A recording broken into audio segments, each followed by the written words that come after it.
जी नमस्कार। जी नमस्कार। हम बातचीत कर रहे हैं डॉक्टर श्री भगवान सिंह जी के साथ भागलपुर से।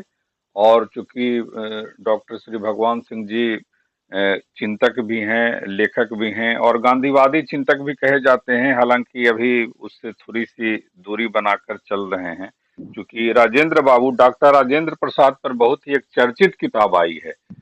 डॉक्टर राजेंद्र प्रसाद, देश रत्न से भारत रत्न बनने की दास्तान। तो इसको लेकर आपने काफी शोध भी किया और हिंदी में इस तरह की किताब बहुत उपलब्ध नहीं है।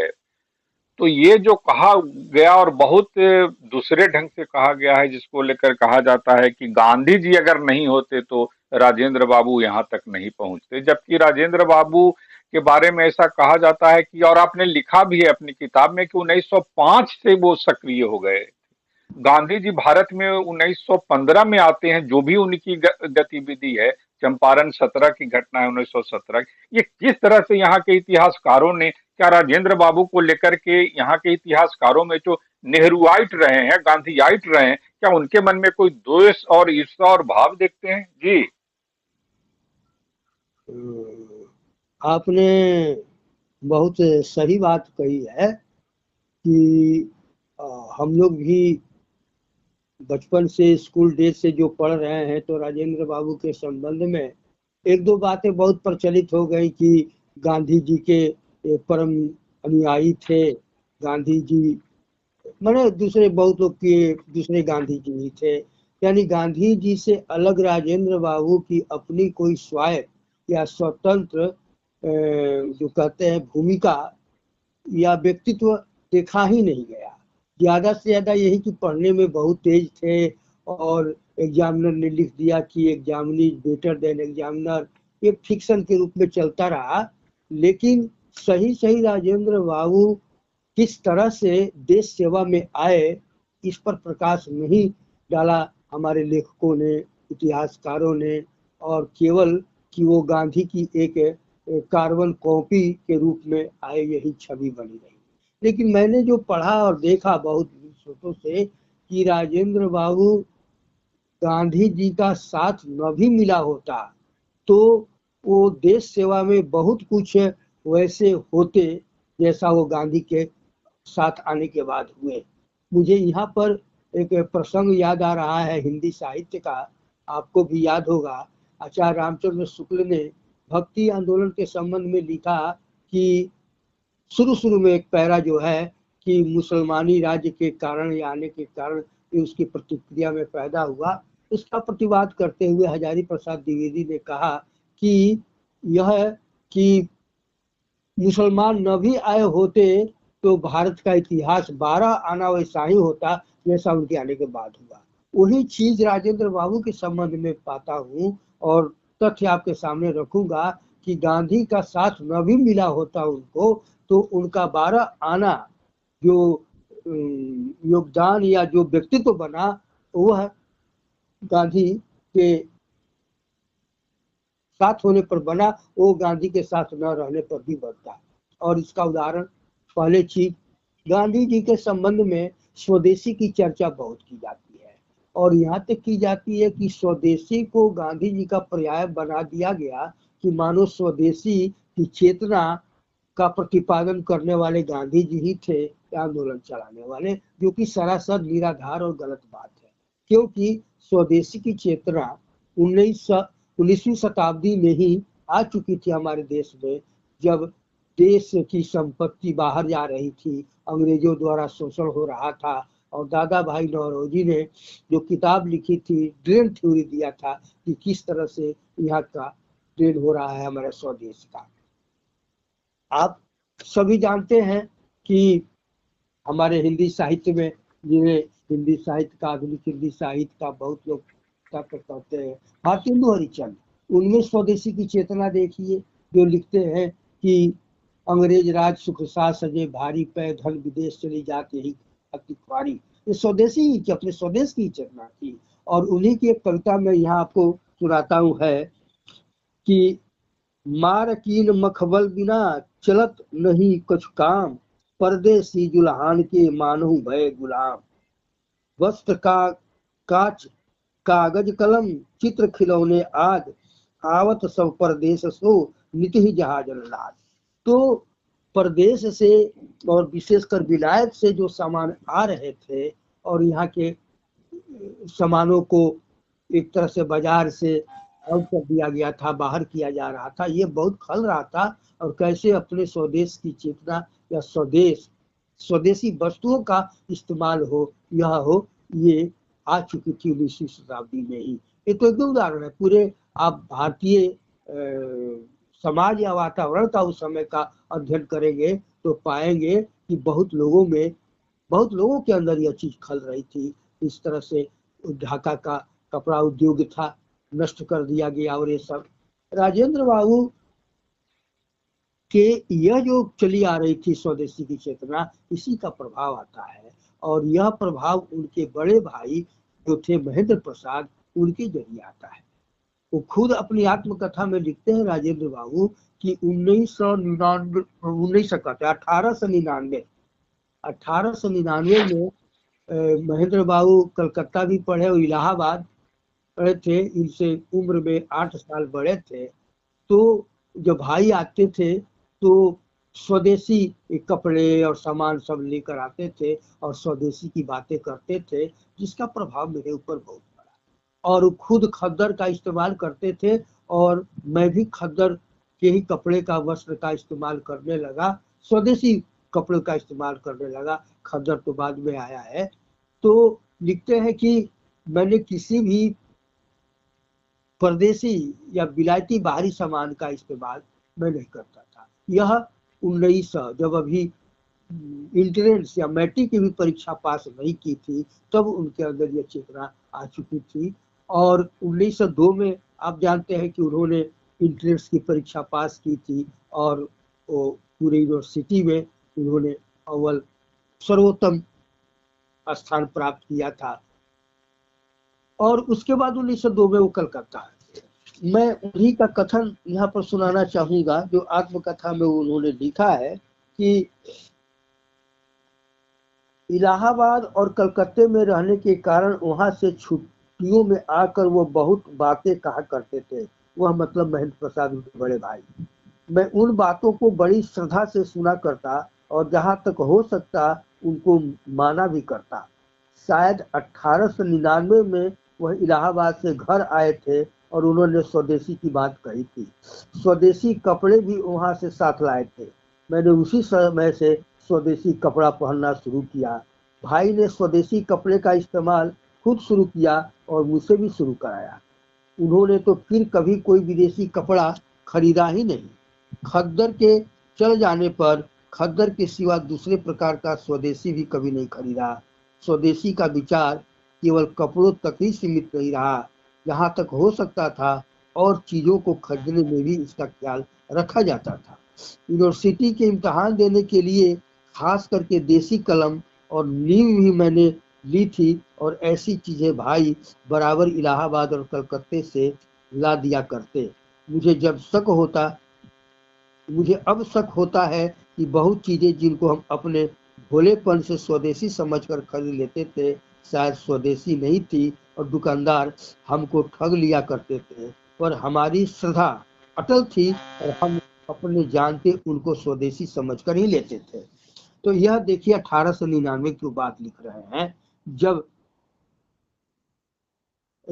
यहाँ गांधी जी की कोई चर्चा वगैरह न थी, न देश में थी। अपना साउथ अफ्रीका में वो जो कर रहे थे। और आप उसको लेकर के भी किताब में लिखते हैं पेज नंबर 46 पर कि यहाँ यह याद करने लायक है कि 1920 में गांधी जी ने असहयोग आंदोलन चलाकर देश में विदेशी वस्तुओं की होली जलाई थी, लेकिन विद्यार्थी राजेंद्र प्रसाद तो यह काम बगैर गांधी को हाँ जाने बुझे 1905 में यानी 15 वर्ष पहले ही हाँ, स्वदेशी तो रंग में सुनिए ना। सराबोर होकर कर चुके थे। एक और बात नोट करने हाँ लायक है कि 1905 में वह समय था जब देश के राष्ट्रपिता होने वाले गांधी जी दक्षिण अफ्रीका में विलायती लिबास में वकालत कर रहे थे। रंग हाँ विरोधी सत्याग्रह का विधिवत आरंभ तो 1906 में हुआ था और प्रथम प्रधानमंत्री बनने वाले जवाहरलाल नेहरू ठीक 1905 में ही विलायती परिधानों में सज धज कर पढ़ने के लिए विलायत जा रहे थे। तब राजेंद्र प्रसाद नाम का यह विद्यार्थी कितनी अटल श्रद्धा से स्वदेशी के यज्ञ में अपनी आहुति दे रहा था। कितनी बड़ी सच्चाई छिपाई जा रही है युवा पीढ़ी से, नए इतिहासकारों से। हाँ, अब वो तो आप तो यहाँ पर चले आए तो किताब में सब मैंने दिया ही है कि यह चेतना उनके अंदर विकसित हो चुकी थी। और 1902 में वो आते हैं कलकत्ता प्रेसिडेंसी कॉलेज जो कहलाता है कलकत्ता यूनिवर्सिटी में, उसमें उनका दाखिला होता है। उसमें आईए जिसको कहते हैं आईफेफ उसका कहलाता था।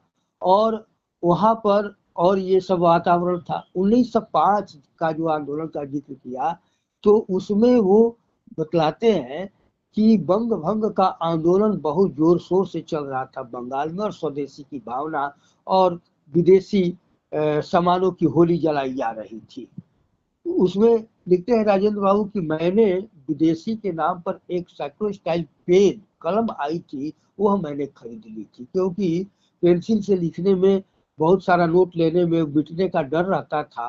वही विदेशी सामान के नाम पर वही एक चीज मेरे पास थी। हॉस्टल में सभी छात्रों के बीच आया कि जिनके पास भी विदेशी सामान है उनको माने उनकी होली हम लोग जलाएंगे, क्योंकि उस समय जगह जगह पर विदेशी सामानों की होली जलाई जा रही थी। तो हुआ कि सब ने कि चलो भाई किसके किसके पास क्या सामान है। तो राजेंद्र बाबू की कलम देखकर लोगों को लगा कि इनके पास भी बहुत विदेशी कपड़े हैं तो सामान होंगे। तो वो लिखते हैं कि मैंने अपना ट्रंक खोल दिया बक्सा और कहा कि देख लो। तो मेरे ट्रंक में वो केवल एक कलम के सिवा कोई भी विदेशी सामान नहीं था। और लोगों के पास विदेशी कागज थे, कपड़े थे, वो सब मैंने जलाए गए। कुछ जलाए गए, कुछ नहीं जलाए गए। लेकिन 1905 में 19 तक इतनी स्वदेशी की भावना दृढ़ इस आदमी में हो चुकी थी। अब उसको कहा, अगर कोई कहे कि वो गांधी जी के प्रभाव के कारण आई तो कितना बड़ा झूठ होगा। और आपने तो किताब से जो कहा कि सचमुच 1905 में तो गांधी जी कोट टाई पहनकर ही ना वकालत कर रहे होंगे साउथ अफ्रीका में। और 1906 में बना बदले हैं जब सत्याग्रह शुरू हुआ है। और ठीक 1905 में जवाहरलाल नेहरू जा रहे हैं विलायत पढ़ने के लिए, विलायती कपड़ों में सज धज कर जा रहे हैं। लेकिन इस सब की चर्चा कहाँ नेहरू के विषय में कि he was born with silver spoon, worthy son of वर्दी फादर, यही तो हम लोग पढ़ते रहे। फिर इसमें कपड़े धोए जाते थे, हालांकि नेहरू ने खुद इसका खंडन किया है फिर इसमें कपड़े धोने का।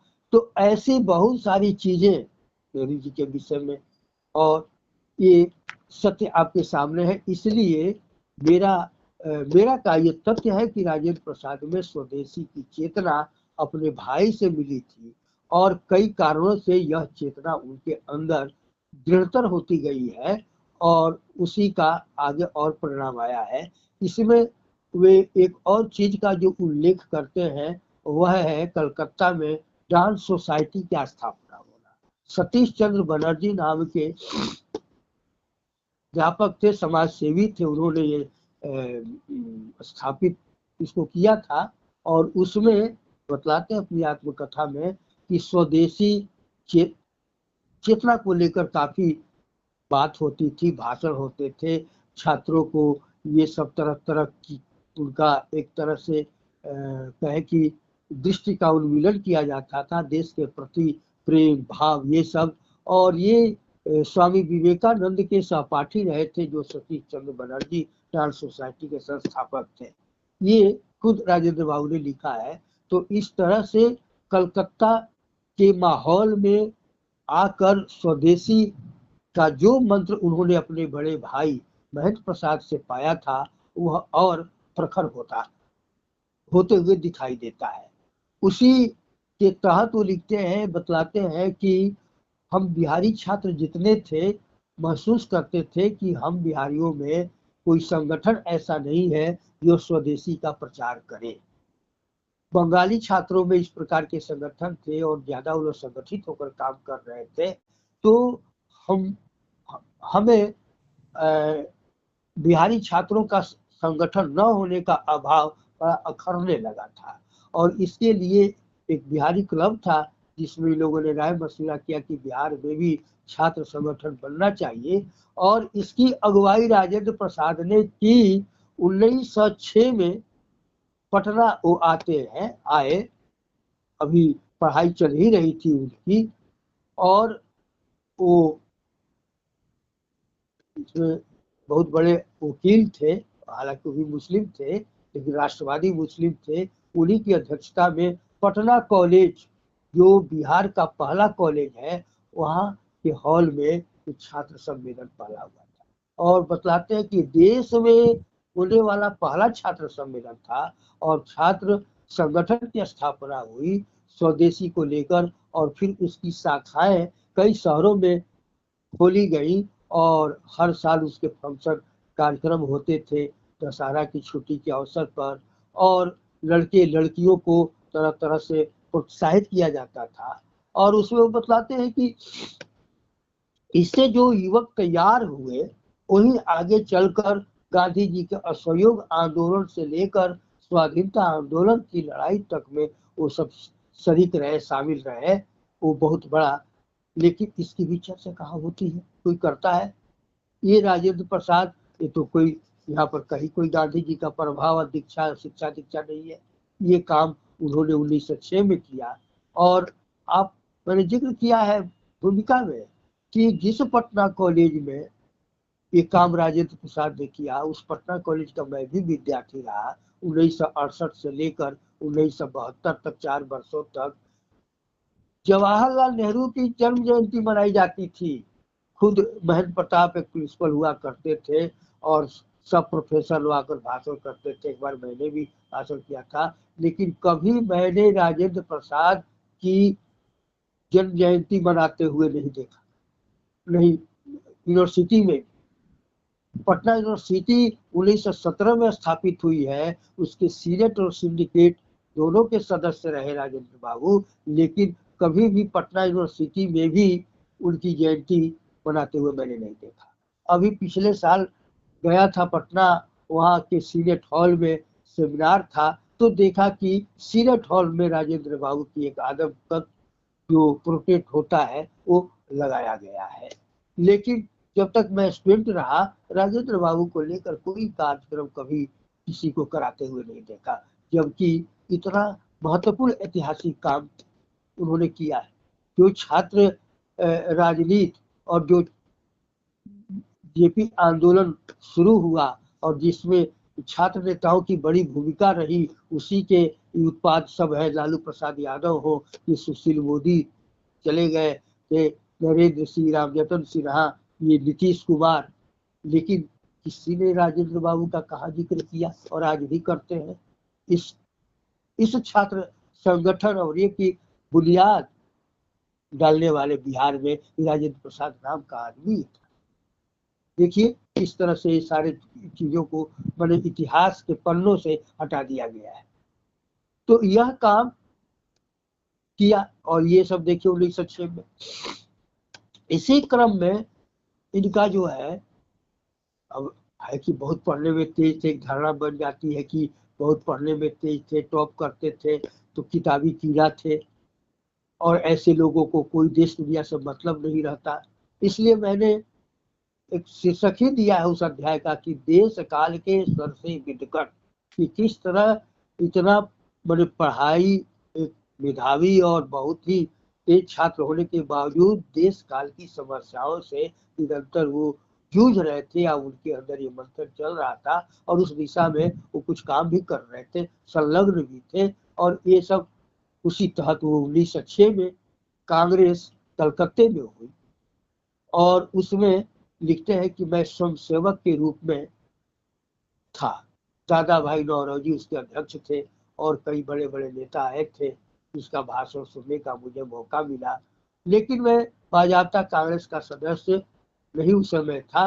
बाजाबता कांग्रेस का सदस्य मैं बना 1911 में। 1911 में फिर कांग्रेस हुई थी कलकत्ते में, और उस समय वो लिखते हैं कि उस समय मैं एक सामान्य सदस्य के रूप में कांग्रेस में शरीक हुआ था, और तब से वो कांग्रेस की राजनीति में रहे। तब इस कांग्रेस में अभी गांधी जी भी नहीं आए थे, 1915 में आते हैं, 1911 तक गांधी जी भी नहीं आते हैं। नेहरू जी अभी इंग्लैंड में ही थे, वो 1912 में इंग्लैंड से लौट कर आते हैं। उसके पहले राजेंद्र बाबू ये स्वदेशी से लेकर ये कांग्रेस से लेकर देखिए सारी चीजों में किस तरह से ये बढ़ते चले जा रहे थे और बढ़ते गए। यहाँ पर कहीं प्रभाव आप नहीं कह सकते हैं कि वो गांधी के कारण या उसके कारण, ये एक वातावरण ऐसा बन रहा था देश में, और खुद उनके अंदर एक ऐसी भावना थी, चेतना थी देश के लिए, समाज के लिए कुछ करने की, जिसके तहत वो ये सब काम कर रहे थे।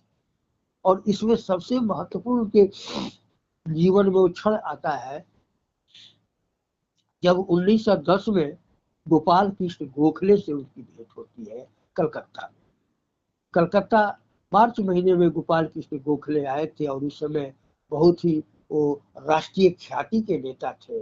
उस समय जो लोग राष्ट्रीय ख्याति के नेता थे कांग्रेस में, उसमें लोकमान्य तिलक थे एक तरफ, दूसरी तरफ गोपाल कृष्ण गोखले थे जो उदारवादी या लिबरल माने जाते थे, और लोकमान्य तिलक तो गरम दल के नेता थे ही, जो 6 वर्षों की सजा भोग रहे थे मांडले जेल में। तो गोपाल कृष्ण गोखले ने अपनी आत्मकथा में ही लिखा है उन्होंने, कोई परमेश्वर लाल थे प्रतिष्ठित वकील, उनसे कहा कि मैं कुछ तेज मेधावी छात्रों से मिलना चाहता हूँ। वो सर्वेंट्स ऑफ इंडिया सोसाइटी एक संस्था बनाए थे देश के लिए, और उसमें उस सदस्य बना रहे थे छात्रों को, अच्छे छात्रों को चुन कर। तो उसमें इनको राजेंद्र बाबू को और एक और कोई इनके साथी थे जिनको उन्होंने कहा कि जाओ तुम लोग गोपाल कृष्ण गोखले से। तो राजेंद्र बाबू गए। गोखले ने कहा कि देखो भाई, तुम लोग पढ़ने में तेज हो, सब हो, और कल होकर वकालत भी पढ़ रहे थे कि बहुत कमाओगे, बहुत तरह की तुम्हारे पास सुविधाएं होगी, सब होगा, लेकिन मैं चाहता हूं कि तुम्हारे जैसे लोग देश सेवा के काम में लगे, और इसके लिए तुम सर्वेंट्स ऑफ इंडिया सोसाइटी में तुम लोग शामिल हो जाओ तो मुझे बड़ी खुशी होगी। यह प्रस्ताव देने के बाद राजेंद्र बाबू लिखते हैं कि मेरे अंदर उथल पुथल विचारों और बड़ा ही कि पढ़ने में तेज थे, पारिवारिक आर्थिक स्थिति, लोग घर के लोग उम्मीद करते थे कि जो वकालत ये करने लगेंगे तो माली हालत में सुधार होगा। बड़े भाई गार्जियन के रूप में थे, पिता का देहांत हो चुका था 1910 तक। तो अब यह द्वंद्व उनके अंदर उभरा कि मैं गोखले की पुकार पर सर्वेंट्स ऑफ इंडिया सोसाइटी में शामिल हो जाऊं, या कि कैरियर बनाते हुए वकालत, पैसा कमाने के लिए वकालत के क्षेत्र में चला जाऊं। और महेंद्र प्रसाद बड़े भाई कलकत्ता में साथ ही रहते थे, लेकिन उनसे कहने की हिम्मत इनको नहीं हुई, और तब इन्होंने किया क्या कि एक पत्र लिखकर उनके बिस्तर पर रख दिया, बड़े भाई के बिस्तर। पत्र लंबा है, उस पत्र में जो महत्वपूर्ण बात है, बड़ा ही मार्मिक पत्र है, उसको मैं थोड़े में सुनाता हूँ। उस पत्र में लिखते हैं कि मेरे भाई, आप विश्वास करें कि यदि जीवन में मेरी कोई महत्वाकांक्षा रही है तो वह यह कि मैं देश के काम आ सकूं। गौर करें लोग सुनने वाले, यह 1910 में राजेंद्र बाबू लिख रहे हैं कि मैं देश के काम आ सकूं, यही मेरे अंदर इच्छा रही है, जहाँ पर कहीं कोई गांधी और किसी का प्रभाव नहीं। और फिर भी आप कहें कि गांधी का कार्बन कॉपी था नहीं। हो सकता है कि यह मेरी शिक्षा का दोष हो, मगर आपको याद होगा कि मेरे मन में ऐसे उदात्त विचारों और ऐसी उदार भावनाओं का बीजारोपण सर्वप्रथम आपने ही किया था। यानी बड़े भाई को कहते हैं कि ऐसे विचार आपको का बीजारोपण आपने किया था। मैं नहीं जानता कि जब मेरे इंग्लैंड जाने की बात हो रही थी आप क्या सोचते या महसूस करते थे, किंतु आईसीएस के प्रति मेरी कभी कोई आसक्ति नहीं थी, क्योंकि मैं जानता था कि इसके चलते मेरे क्रियाकलाप बहुत सीमित हो जाएंगे। वह एक अवसर था जब मैंने अपना हृदय आपके सामने खोल दिया था, और आपने भी उत्तर में ऐसा ही किया। यह वैसा ही एक दूसरा अवसर है पुरुषोचित साहस दिखाकर आप मुझे अपने वांछित मार्ग पर चलने की अनुमति प्रदान कीजिए। यदि आपकी ऐसी इच्छा नहीं है तो वह जानकर मुझे बस दुख होगा, आश्चर्य नहीं। मैं जानता हूं कि आप सब मुझे भविष्य में परिवार के जीविकोपार्जक के रूप में देखते हैं। हाँ, यदि आप मुझे केवल इसलिए प्यार करते हैं और सोचकर मेरा हृदय टुक टुक हो जाता है कि हमारे संबंधों के बीच ऐसी तुच्छ और मोह मलिन भावना है, तो मैं नहीं जानता आगे क्या कहूँ। कृपया मुझे निराश न करें और अपने प्रति मिथ्याचारी होने के लिए बाध्य न करें। इसी पत्र के अंतिम पैरा में वो लिखते हैं, मेरे भाई, इस विषय पर सोचकर मुझे उत्तर दीजिए। मैंने 20 दिनों तक इस पर विचार किया है और इस निष्कर्ष पर पहुंचा हूं कि तथाकथित सामाजिक मान मर्यादा, पद प्रतिष्ठा सब निस्सार है। मनुष्य की महानता उसकी थैली के वजन पर नहीं अपितु उसके हृदय की विशालता पर निर्भर है। और मुझे विश्वास है कि आपका हृदय संसार में किसी व्यक्ति के हृदय से कम विशाल नहीं है। इस प्रश्न को एक अन्य दृष्टि से देखें। मान लीजिए आज मैं प्लेग से मर जाता हूँ, तो जो कुछ भी पास में है, क्या उसी से आप परिवार का भरण पोषण नहीं कर लेंगे? तब क्या आप अपने हाल पर संतोष करने के लिए बाध्य नहीं होंगे? यदि मनुष्य में कुछ देवत्व है, जैसा मैं विश्वास करता हूँ, तो क्या उसे स्वेच्छा से वह सब स्वीकार नहीं कर लेना चाहिए जिसे स्वीकार करने के लिए उसे बाध्य होना पड़ सकता है? यदि विधाता आपको मेरे बिना रहने को बाध्य करता है, तो आपके उसके सम्मुख समर्पण करने के सिवा दूसरा कोई रास्ता नहीं है। अतः गरीबी और कुछ समय के लिए सामाजिक हीनता स्वेच्छा से अपनाकर देवतुल्य उदारता का परिचय दे। यह दिखाकर कि मनुष्य का हृदय विशाल और स्वतंत्र संकल्पशील है, संसार के सामने आप यह सिद्ध कर दें कि अभी यह उच्च विचारों से रहित नहीं हुआ है। साबित कर दें कि यहाँ ऐसे भी मनुष्य हैं जिनके लिए रुपया पैसा कुछ भी नहीं, सेवा ही सब कुछ है। 1910 में ये देखिए, राजेंद्र बाबू बड़े भाई को पत्र लिखे। अब भाई के प्रति, एक भाई का कैसा, अग्रज के प्रति अनुज का कैसा प्रेम होता है, कैसा आदर भाव होता है, यह भी देखने और सीखने की जरूरत है। राजेंद्र प्रसाद इसकी भी चर्चा नहीं करते हैं लोग, इनके भातृत्व प्रेम की, कि क्या भाई के प्रति आदर भाव है, क्या और भाव है इनका अपना देश के लिए, समाज के लिए। और आप कहे कि ये किसी ने दूसरे ने इनका अंदर से भाव डाल दिया गोखले की अपील पर, और जो इनके अंदर वो एक तरह से कहे कि सुसुप्तावस्था में भावना थी देश सेवा के लिए, देश के लिए त्याग के लिए, वह एकदम से फुफकार कर जो कहते हैं जाग उठी। और यही नहीं, उन्होंने फिर अपनी पत्नी को भी पत्र लिखा, और पत्नी को जो पत्र लिखा है वह भी बड़ा मार्मिक है, वह भी जानने लायक है। उसमें लिखते हैं पत्नी को, उनकी पत्नी का नाम राजवंशी देवी था, और ये भी बता दूं कि राजेंद्र बाबू की शादी भी 13 वर्ष की उम्र में ही हो गई थी, गांधी जी की तरह। आशीर्वाद, आज पहली बार मैं मन की बात खुलकर लिखना चाहता हूँ। मैं चाहता हूँ कि तुम ध्यान पूर्वक इसे पढ़ो और इस पर विचार करके मुझे उत्तर दो। सभी जानते हैं कि मैंने बहुत पढ़ा, बहुत नाम हुआ, इसलिए मैं बहुत धन कमाऊंगा। सबको मुझसे उम्मीद है कि मेरा पढ़ना लिखना केवल रुपया कमाने के लिए है। तुम्हारे मन में क्या है? तुम मुझसे केवल रुपया कमाने की अपेक्षा करती हो या कुछ और काम करने की? लिखना। बचपन से ही मेरा मन धनोपार्जन से विमुख हो गया था। और गौर कीजिए, बचपन से ही मेरा मन धनोपार्जन से विमुख हो गया था। ये राजेंद्र प्रसाद का कथन है।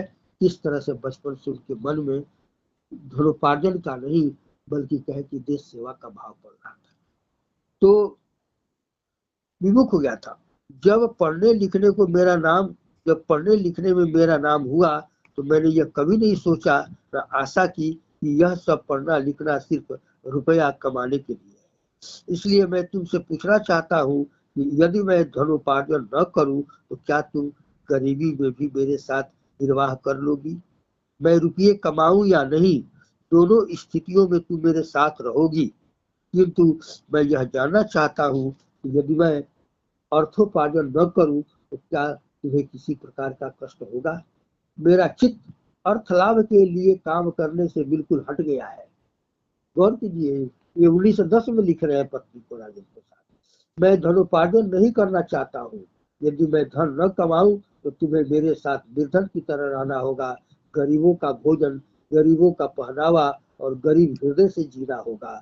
मैंने इस पर विचार किया है और इस निश्चय पर पहुंचा हूँ कि मुझे इसमें कोई कष्ट नहीं होगा, किंतु मैं तुम्हारे मन की बात जानना चाहता हूँ। मुझे पूरा विश्वास है कि जिस हाल में मैं रहूंगा, मेरी स्त्री सीता जी की भांति मेरे साथ रहेगी। सुख में दुख में सब में मेरा साथ देना ही अपना धर्म, अपना सुख और खुशी समझेगी। इस दुनिया में अमीर गरीब सब धन के लोभ में मरे जा रहे हैं। यह सब कष्ट क्यों? इसलिए जिसको संतोष है वही सुख से दिल काट रहा है। यह राजा जी कि ये कार्बन कॉपी उच्चारित प्रचारित दुष्प्रचारित करने वाले ग्रुप कौन रहे। और आप यह भी देखेंगे कि चूंकि आपके 8-10 बहुत ही जरूरी और महत्वपूर्ण किताब है गांधी जी पर, आपने इतना शोध किया कि 10 किताब आपके आ गए अब तक। ये गांधी जी 1915 में आने के बाद वो तो माने उसके पहले जो उनकी प्रक्रिया थी उसमें वो वकालत में विफल हो रहे थे।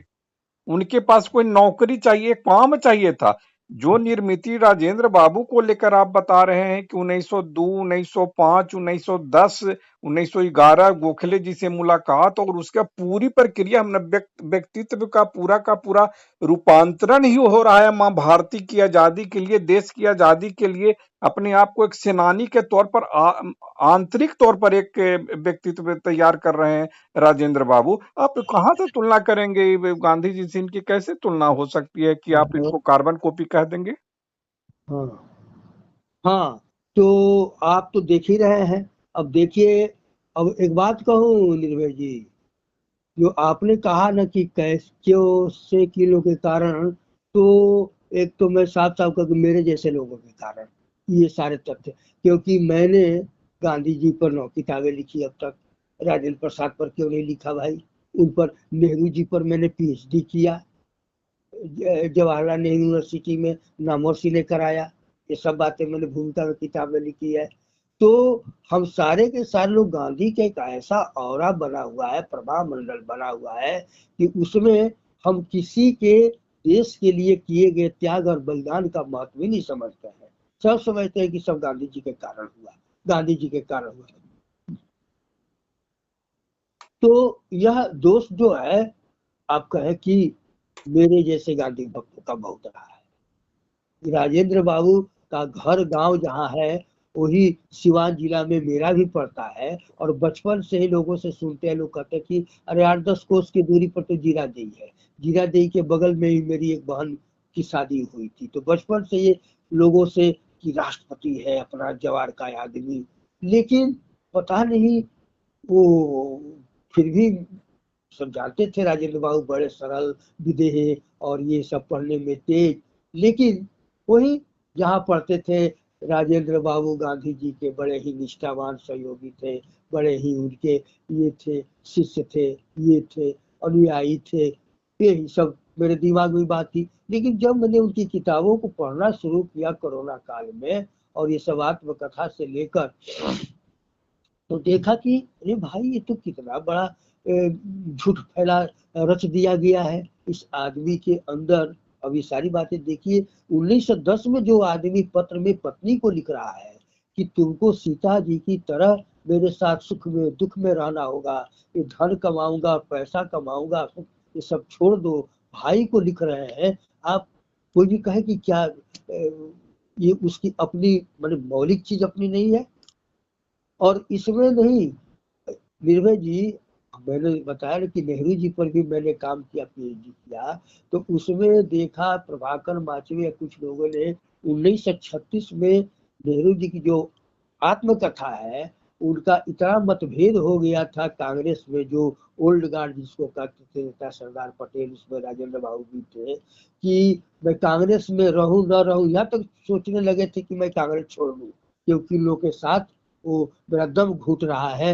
हम जो चाह रहे हैं वो समाजवादी नीति और क्या क्या वो नहीं हो पा रहा है।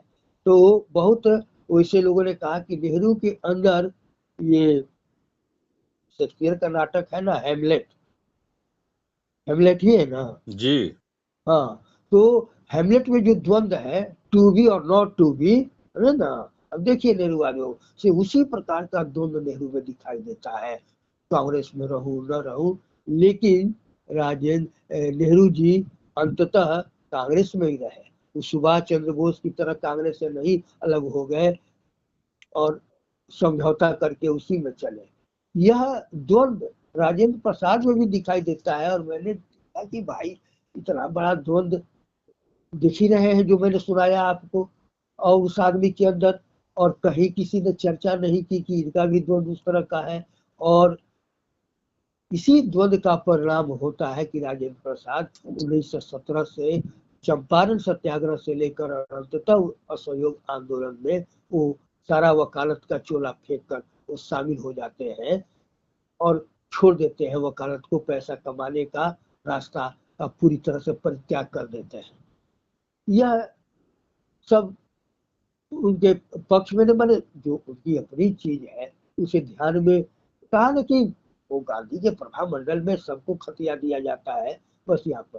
तो राजेंद्र बाबू ने यह जो उनका त्याग है धन के लिए, और महेंद्र बाबू तो भी है, बात आई है कि वकालत इन्होंने छोड़ी है 1920 का सहयोग आंदोलन में, रोने लगे थे कि परिवार की स्थिति अब कैसे हो, लेकिन इसकी कोई उन्होंने परवाह नहीं। और जिस तरह से वो रहे पूरी आत्मकथा, तो कहा आत्मकथा का भी जिक्र है, नेहरू की अंग्रेजी में लिखी ऑटोबायोग्राफी का जितना जिक्र हिंदी में होता है और हुआ है, इसकी आत्मकथा का कहाँ जिक्र होता है। अभी तो काफी पढ़ते हैं, बताइए,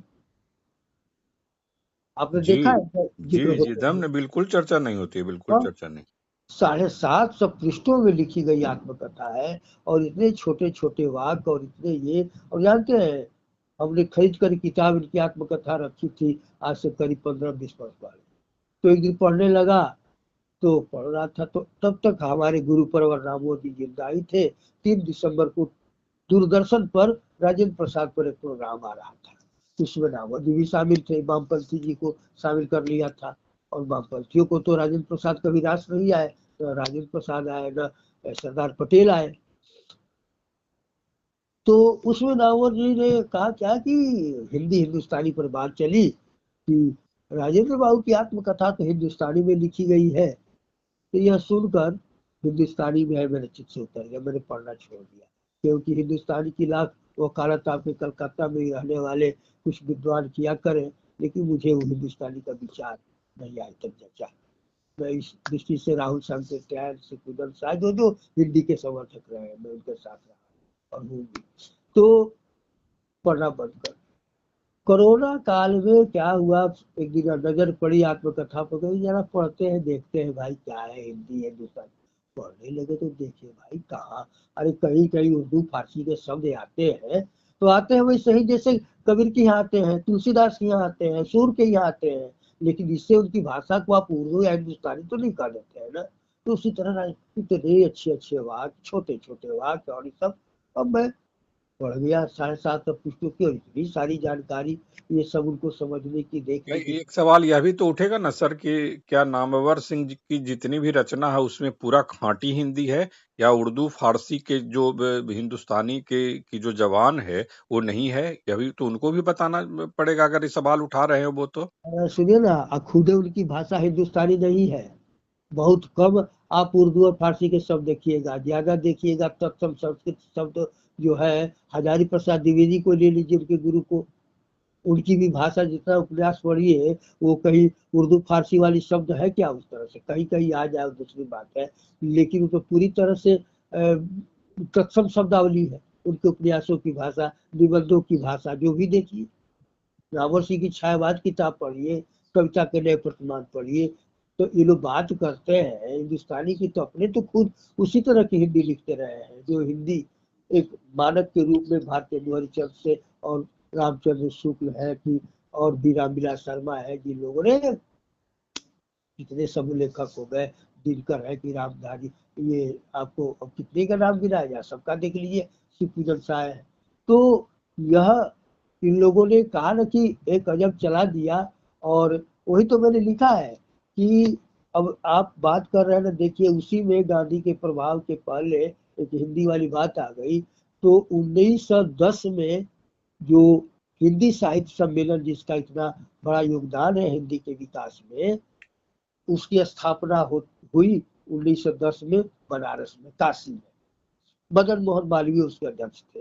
बाद में उसका ठीक है ऑफिस और कार्यालय इलाहाबाद में हो गया, लेकिन उसकी स्थापना 1910 में बनारस में हुई है। और खुद राजेंद्र बाबू ने वो अपनी आत्मकथा में भी लिखा है। और उस समय ये कलकत्ता से गए हैं बनारस, हिंदी साहित्य सम्मेलन में शामिल हुए हैं। और ये लिखते हैं कि मैं कलकत्ता जब आया तो उसके पहले तो फारसी और उर्दू ये सब इन्होंने, यही विषय था और पढ़ा था। आईए तक बीए में इन्होंने हिंदी को एक ऐच्छिक विषय के रूप में लिया था। और वहाँ के साहित्यकारों से मिलना जुलना, जाना बैठना, ये सब करने लगे थे राजेंद्र बाबू। और हिंदी के लिए प्रेम इनके अंदर जो पैदा होने लगा, उसी के तहत ये 1910 में गए बनारस। और उसके बाद 1912 में हिंदी का तीसरा साहित्य सम्मेलन इन लोगों ने कलकत्ता में कराया। और उसमें स्वागत समिति के मंत्री राजेंद्र प्रसाद थे। और ये क्या कहते हैं, चौधरी बद्री नारायण प्रेमघट, जो बहुत बड़े कवि साहित्यकार थे उस समय, वो आए थे अध्यक्षता करने, उन्होंने अध्यक्षता की थी। और लिखते हैं राजेंद्र बाबू की उसी समय पटना में कांग्रेस का अधिवेशन हो रहा था। और ऐसा समय रखा गया था हिंदी साहित्य सम्मेलन का कि इसको समाप्त करके लोग जो चाहे वो पटना भी जा सकते हैं। मैं भी चाहता था, लेकिन मैं मंत्री होने के नाते इतनी जिम्मेदारियां थी कि चाहते हुए भी मैं पटना नहीं जा सका था 1912 में। तो ये हिंदी का प्रेम देख लीजिए, गांधी जी आते हैं और हिंदी का काम, वो प्रचार वगैरह 1918 में उनको इंदौर हिंदी साहित्य सम्मेलन का सभापति भी बनाया जाता है।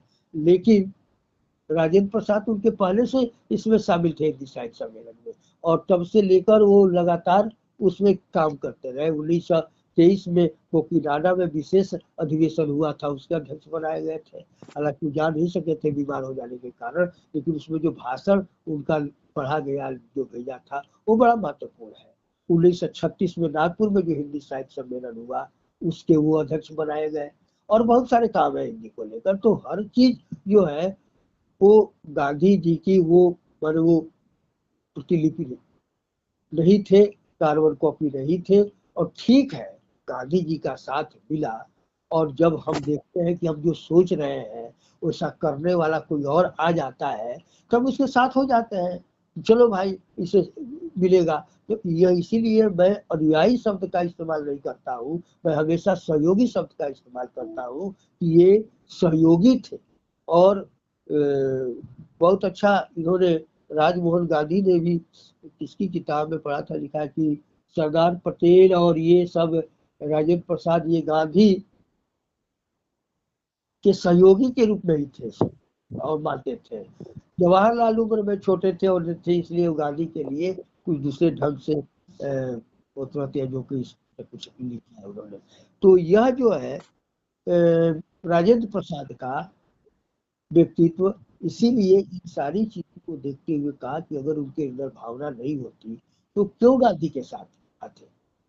बहुत लोग थे पटना में उस समय, डॉक्टर सच्चिदानंद सिन्हा थे, वो इतने ख्याति प्राप्त वरिष्ठर और सब थे, वो कहाँ गांधी जी के साथ हो गए। उल्टे जो सर्च लाइट अखबार निकलता था उनका, जिसके सच्चिदानंद सिन्हा, वो असहयोग आंदोलन का ये था, विरोधी था सर्च लाइट अखबार। और ये सर गणेश दत्त थे, बहुत बड़े वो शख्सियत थे वो भी। ये लोग, ये काशी प्रसाद जायसवाल थे, ये लोग कहा उस तरह से गांधी जी के साथ हो गए। तो राजेंद्र प्रसाद गांधी जी के साथ हुए तो इसलिए हुए कि उनके अंदर ऐसी भावनाएं थी और लगा कि एक आदमी इतना कुछ करके आया है। चंपारण में भी देखा कि इसके साथ जुड़कर हम बहुत अपनी प्लानिंग को या जो कुछ हम सोच रहे हैं उसे ज्यादा क्रियात्मक रूप दे सकते हैं। अगर गांधी नहीं आते तो कुछ न कुछ और उसको रूप में जैसे पहले से करते आ रहे थे करते, इसीलिए मैंने कहा कि जिस प्रकार हजारी प्रसाद द्विवेदी कहते हैं कि मुसलमान न भी आए होते तो भक्ति आंदोलन हिंदी साहित्य का इतिहास 12 आना वैसा होता जैसा उनके बाद हुआ। उसी तरह गांधी न भी मिले होते राजेंद्र प्रसाद को, तभी राजेंद्र प्रसाद का इतिहास वैसा ही होता 12 आना जैसा कि गांधी के मिलने के बाद हुआ। अब इसके बाद ठीक है, उससे बातें जुड़ती गई और जो राजेंद्र प्रसाद की अनेक मुझे जो काम है तो पूरी किताब में मैंने दिया है, आप देखेंगे उसमें उनके कारण उनका महत्व या देश सब बढ़ता गया। तो हम लोग आगे भी इसको लेकर संवाद जारी रखेंगे। आपने समय निकाला उसके लिए आपका बहुत बहुत आभार। नमस्कार। ठीक है, जरूर रखेंगे और ये रखना चाहिए। अब चलाइए इसको, ये बहुत ही अन्याय हुआ है। मैं तो कहता हूँ कि बहुत ही अन्याय हुआ है, हम लोगों ने किया है, हम लोगों ने भी किया है, नेताओं से लेकर हम जो अपने को बुद्धिजीवी समझते हैं सबने किया है। तो आपको भी बहुत बहुत धन्यवाद के लिए। जी नमस्कार।